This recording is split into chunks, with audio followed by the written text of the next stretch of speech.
Good evening future doctors. Last class में हमने क्या पढ़ा था? आर्थ्रोपोडा। तो देखिए, इसके बाद हम लोग पढ़ेंगे Mollusca. Mollusca second largest phylum है और मजे की बात है, इसके मैक्सिमम फीचर जो हैं वो किससे मैच करते हैं? आर्थ्रोपोडा से।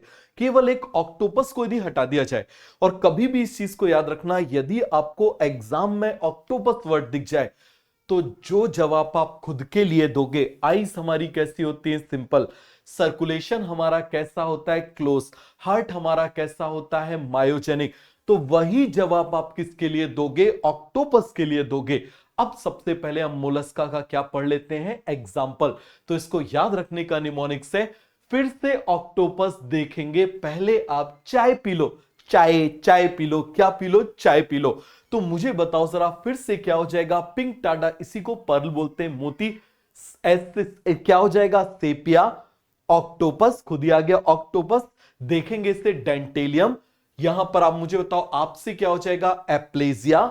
चाय से चीटोप्लूरा। पाई से पाइला। और लो से लोलिगो। तो याद रहेगा, बहुत आसान है, आप खुद ही देखो जरा। लो, लोलिगो, पाए, पाइला, चाय, चीटोप्लूरा। आप एप्लेजिया देखेंगे, डेंटेलियम, ऑक्टोपस खुद ही है, से सेपिया, और यहां पर फिर से पिंटाडा बन जाएगा। अब देखो, इसका नाम इसके बारे में बहुत कुछ बता रहा है। M for mollusca, M for mantle. इसका सबसे ज्यादा इंपॉर्टेंट फीचर होता है मेंटल। क्लियर हो गया? क्या होता है? मेंटल। बात सभी को समझ में आ गई? यही कैल्शियम कार्बोनेट का क्या सीक्रेट करता है? शेल सीक्रेट करता है, जिसके बारे में हम आगे पढ़ेंगे। अब एम से मुलायम बॉडी, इसकी बॉडी मुलायम होती है। क्या होती है? मुलायम बॉडी होती है, इसीलिए जरूरत पड़ती है कि कैल्शियम कार्बोनेट का शेल आ जाए, जिससे प्रोटेक्शन मिल जाए। क्लियर हो गया? अब देखो, इसमें क्या आ रहा है? मोलस्का की स्पेलिंग में यूएस। तो यूएस से क्या रिप्रेजेंट हो रहा है? Unsegmented body. याद रखना, इनकी बॉडी में सेगमेंटेशन नहीं होता। जैसे आपने ट्रेन में देखा ना, सेगमेंटेशन होता है। एनिलिडा में आपने देखा सेगमेंटेशन होता है। इनमें सेगमेंटेशन नहीं होता, लेकिन इसका एक एक्सेप्शन है, नियोपिलाइना। ये देखो जरा, ये आपको दिखाई दे रहा है, नियोपिलाइना। तो नियोपिलाइना में सेगमेंटेशन प्रेजेंट है। और सेगमेंटेशन किसका फीचर है? एनिलिडा का। तो क्या मैं बोल सकता हूं कि ये जो नियोपिलाइना है, it is representing connecting feature between, बताओ जरा किसका कनेक्टिंग फीचर बता रहा है? एनिलिडा।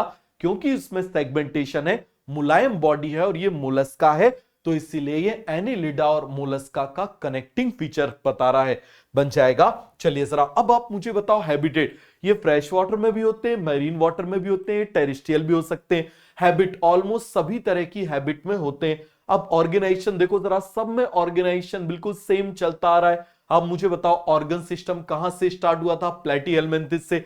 याद आ रहा है? सिमेट्री, बायलैटरल, याद करो जरा, सब में बायलैटरल प्लेटीहेल्मिन्थेस से स्टार्ट हुआ था। अगेन इसका एक एक्सेप्शन है, और वो एक्सेप्शन क्या है? पाइला। क्या है? आप मुझे बताओ जरा। पाइला। अब देखो जरा, ये पाइला आपको दिखाई दे रहा है? ये देखो जरा, तो ये यहां पर एसिमेट्रिकल होता है। आप इसको कैसे भी काट के देखो, दो इक्वल पार्ट में ये डिवाइड नहीं होगा किसी भी प्लेन से, तो इसीलिए कैसा हो जाएगा? एसिमेट्रिकल।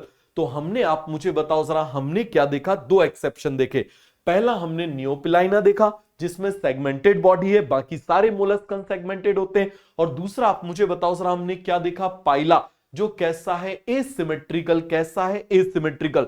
जर्म लेयर सभी में 3, सीलोम सभी में ट्रू सीलोम। अब आप आ जाओ बॉडी वॉल। तो देखो जरा, इसमें सिंपल एपिडर्मल सेल प्रेजेंट है, सिंगल लेयर प्रेजेंट है, और जहां जहां सॉफ्ट बॉडी है वहां पर सिलिया भी प्रेजेंट होता है। उसके नीचे आप मुझे बताओ, वही लॉन्गिट्यूडनल एंड सर्कुलर। ये कहां से स्टार्ट हुई थी? आप मुझे बताओ जरा। फेरिंग्स में स्टार्ट हुई थी। कहां से? एस्की हेलमिन्थेस से, और एनिलिडा में पूरे इंटेस्टाइन में आ गई थी, याद आ रहा है? इसके बाद आप मुझे बताना बॉडी फॉर्म। तो इसमें 3 पार्ट होते हैं मेनली। सबसे पहले इनका हेड होगा।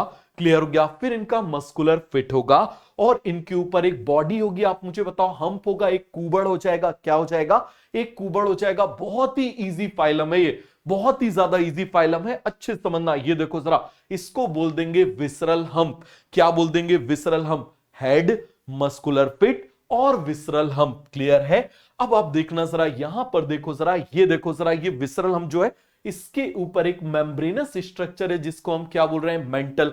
तो अब आप मुझे बताओ जरा, इस मेंटल के नीचे का स्पेस मेंटल कैविटी कहलाएगा। अब ये मेंटल करता क्या है? ये मेंटल कैल्शियम कार्बोनेट का शेल बनाता है। वो शेल बाहर भी हो सकता है, शेल अंदर भी हो सकता है और एब्सेंट भी हो सकता है। बात समझ में आ गया? वो शेल बाहर भी हो सकता है, अंदर भी हो सकता है और एब्सेंट भी हो सकता है। बाहर होगा तो वेल डेवलप होगा, अंदर होगा तो पुअरली डेवलप होगा। भाई अंदर उसका क्या ज्यादा फंक्शन, बताओ सर जल्दी से, क्या बहुत ज्यादा फंक्शन? तो पुअरली डेवलप और इवन एब्सेंट भी हो सकता है। तो अब आप देखो जरा, ये उसने बना लिया कैल्शियम कार्बोनेट का शेल। ये बाहर भी हो सकता है, किसके? मेंटल के। ये अंदर भी हो सकता है और एब्सेंट। ये देखना जरा, ये देखो मेंटल के बाहर है और वेल डेवलप है, मेंटल के अंदर है और पुअरली डेवलप है, और यहां पर एब्सेंट भी है। सभी को समझ में आ गया? तो यहां से स्टेटमेंट बन सकता है। अब आप मुझे बताना जरा, अब देखो इंपॉर्टेंट पॉइंट है, यहां पर गिल्स प्रेजेंट होते हैं, क्योंकि ये आप जानते हो एक्वेटिक है, तो इनमें गिल्स प्रेजेंट है, फेदर जैसे गिल्स है। जैसे आपने फेदर देखा है ना बर्ड्स के, वैसे और ये अकेला रेस्पिरेशन में मदद नहीं करते, एक्सक्रीशन में भी मदद करते हैं। बहुत इंपॉर्टेंट फीचर है इनका। क्लियर हो गया? तो ये किस में मदद करते हैं? Respiration and excretion. क्लियर हो गया? रेस्पिरेशन एंड एक्सक्रीशन सभी को बन जाएगा। तो याद रखना, इस पूरे फाइलम से 3 क्वेश्चन मेनली बनते हैं। पहला यहां पर इस गिल्स से बनेगा, दूसरा आगे रेड्यूला से बनेगा और तीसरा ऑक्टोपस से। क्लियर हो गया? तो ये आपको बन जाएगा रेस्पिरेशन एंड एक्सक्रीशन।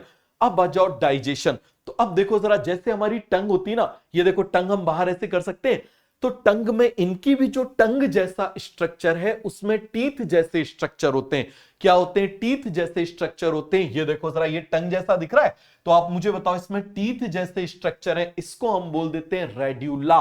क्या बोल देते हैं? रेड्यूला। मोलस्का का सेकंड क्वेश्चन यहां से बनता है, रेड्यूला। बोलो जरा एक बार, क्या बोलेंगे इसको? रेड्यूला। और ये रेड्यूला इसे रगड़ने के काम आता है, किसी भी चीज को ग्राइंड करने के काम आता है, और इसी की मदद से ये ऐसे करके क्या कर लेता है? कैप्चर कर लेता है प्रे को। तो मुझे बताओ रेड्यूला किस में मदद करेगा? एक तो ये रास्पिंग ऑर्गन है, रास्पिंग ऑर्गन का मतलब क्या हुआ? ग्राइंड करने वाला, रगड़ने वाला, रास्पिंग मतलब रगड़ने वाला। और आप मुझे बताओ जरा, ये क्या करेगा? प्रे को कैप्चर करेगा, बन जाएगा। चलो आगे बढ़ते हैं। ये देखो जरा, अब रेस्पिरेशन, डाइजेशन के बाद रेस्पिरेशन, फेदर लाइक गिल्स। अब देखो जरा सर्कुलेशन। याद रखना, जैसा सर्कुलेशन आर्थ्रोपोडा में है वैसे इनमें भी ओपन सर्कुलेशन है। अब मुझे बताओ, हीमोलिम्फ प्रेजेंट है, इनका हार्ट भी न्यूरोजेनिक हार्ट है, एक्सेप्ट ऑक्टोपस। तो ऑक्टोपस याद रखना, ऑक्टोपस में जैसा हमारा होता है, हमारा कैसा होता है? Close circulation. हार्ट कैसा होता है? मायोजेनिक। कैसा होता है? मायोजेनिक हार्ट होता है। तो ये आपको बन जाएगा, बोलो जरा जल्दी से। देखो, Mollusca and arthropoda has almost same type of circulatory system, बन जाएगा। अब देखो जरा एक्सक्रीशन। जो जितने भी एक्वेटिक है उनमें अमोनिया होगा, और जितने टेरेस्ट्रियल हैं उनमें यूरिया होगा। और कौन मदद करेगा? फेदर लाइक गिल्स मदद करेंगे। अब नर्वस सिस्टम आ जाओ। जैसा हमारा है उसका उल्टा कर दो। जैसा हमें कैसा है? डॉर्सल, इनमें वेंट्रल। हमें आप मुझे बताओ जरा, हॉलो, इनमें सॉलिड। हमारा सिंगल, इनका डबल, बन जाएगा। अब देखो जरा, इनमें भी सेंसरी टेंटिकल्स होते हैं जैसे आर्थ्रोपोडा में थे, इनमें भी कंपाउंड आई प्रेजेंट होती है जैसी आर्थ्रोपोडा में थी, लेकिन इसका एक एक्सेप्शन है, वो क्या है? ऑक्टोपस, बन जाएगा। तो अब आ जाओ ऑक्टोपस। सर्कुलेशन क्लोज जैसा हम में है, हार्ट मायोजेनिक जैसा हम में है, आई सिंपल जैसी हम में है, और आप मुझे बताओ डेवलपमेंट डायरेक्ट जैसा हम में। तो जब भी ऑक्टोपस के ऊपर क्वेश्चन आए, हमेशा अपने को देख के जवाब देना, आपके सारे के सारे आंसर सही जाएंगे। अब मुझे बताओ, ऑक्टोपस की आई और हमारी आई एक जैसी है। ऑक्टोपस मुझे बताना जरा, ऑक्टोपस लेकिन मोलस्का है और हम लोग कॉर्डेट्स हैं। तो आप मुझे बताओ जरा, ये दो अलग अलग ग्रुप में यहां पर एक कन्वर्ज हो रहा है कि नहीं हो रहा फीचर? तो ये कन्वर्जेंट इवोल्यूशन कहलाएगा, और ये दोनों सेम फंक्शन परफॉर्म कर रहे हैं, तो एनालॉगस ऑर्गन का एग्जांपल हो जाएगा, बन जाएगा। अब आप मुझे बताओ जरा रिप्रोडक्शन। देखो, एस्की हेलमिंथिस से सब डायोशियस हो गए थे एक्सेप्ट अर्थवॉर्म। याद रहेगा, फर्टिलाइजेशन दोनों तरीके का, ऐसा ही किस्म था, आप मुझे बताओ जरा आर्थ्रोपोडा। डेवलपमेंट दोनों तरह का, ऐसा ही किस्म था, आप मुझे बताओ जरा आर्थ्रोपोडा। मोस्टली ये कैसे होते हैं? ओवीपेरस। कैसे होते हैं? ओवीपेरस, बन जाएगा। और आप जानते हो कि ऑक्टोपस में कैसा होता है? डायरेक्ट। तो यहां पर पूरा ये कंप्लीट हो गया। अब हम लोग जल्दी से इसके इंपॉर्टेंट फीचर्स रिवाइज करते हैं। सबसे पहला इंपॉर्टेंट फीचर है, आप मुझे बताओ जरा, इसमें क्या प्रेजेंट है? मेंटल। क्लियर हो गया? क्या प्रेजेंट है? मेंटल। दूसरा आप मुझे बताओ जरा, क्या है? रेड्यूला। दूसरा क्या है, रेड्यूला जो रास्पिंग ऑर्गन है, सभी को क्लियर हो गया। तीसरा फेदर लाइक गिल्स जो रेस्पिरेशन और एक्सक्रीशन में मदद करते हैं। इसके बाद ऑक्टोपस के सारे फीचर्स हमसे मैच करते हैं, तो याद रहेगा। Thank you, good night.